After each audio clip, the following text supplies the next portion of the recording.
وعندنا مئات وأعني ما أقول مئات أسماء العلماء والحفاظ والفقهاء والمحدثين والأولياء والملوك والأمراء والسلاطين ممن ألفوا في جواز المولد أو احتفلوا أو استحسنوا أو أفتوا بجواز ذلك.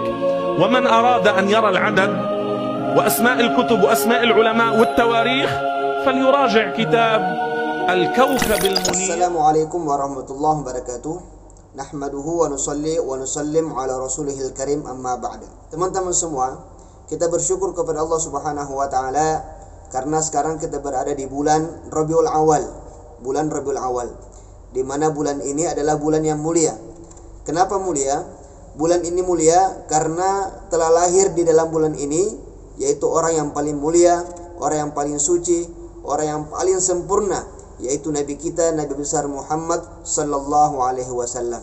Dan sudah menjadi kebiasaan, sudah menjadi tradisi di dalam bulan ini, apabila telah sampai pada tanggal 12 Rabiul Awal, maka mayoritas umat Islam di seluruh dunia, bukan haji di Indonesia saja, tapi di seluruh dunia akan melaksanakan yang namanya hari Maulid, ya, hari perayaan Maulid, yaitu hari merayakan hari lahirnya Rasulullah SAW, atas dasar bergembira terhadap kelahirannya Rasulullah SAW.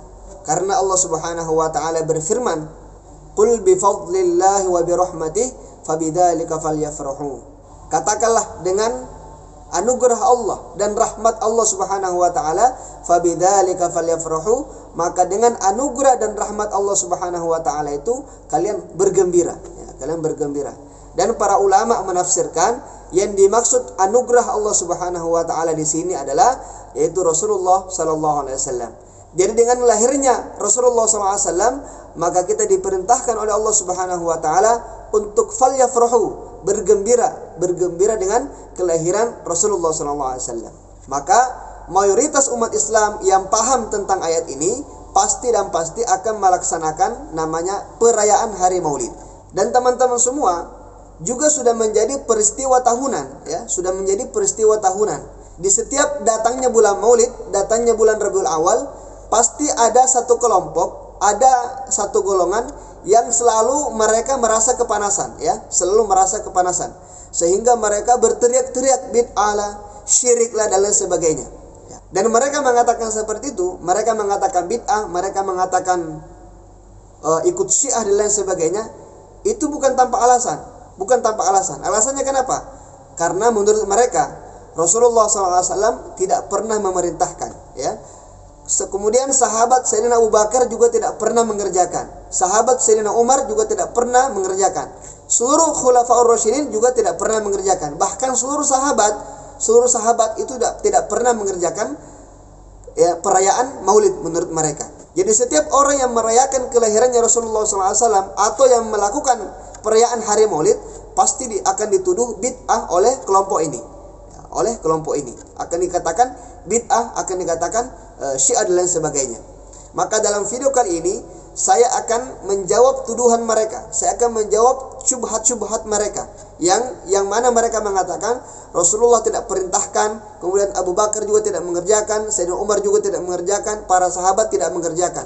Maka dalam menjawab tuduhan mereka, maka dalam menjawab syubhat-syubhat mereka, saya akan memutarkan satu video dari seorang ulama Mesir yang bernama Syekh Jamil Halim Al-Husaini, yang mana beliau akan menjawab tuduhan-tuduhan mereka, menjawab syubhat-syubhat mereka terhadap orang-orang yang melaksanakan Maulid. Nah, ini dia videonya. إذا قالوا لكم لو كان المولد جائزا لو فيه خير لفعله الرسول صلى الله عليه وسلم، لفعله أبو بكر، لفعله عمر. كيف بتردوا عليهم؟ تقولون لهم هذه القاعدة التي شرحها علماء الأصول: الترك لا يعني التحريم. الترك لا يعني التحريم. شو يعني؟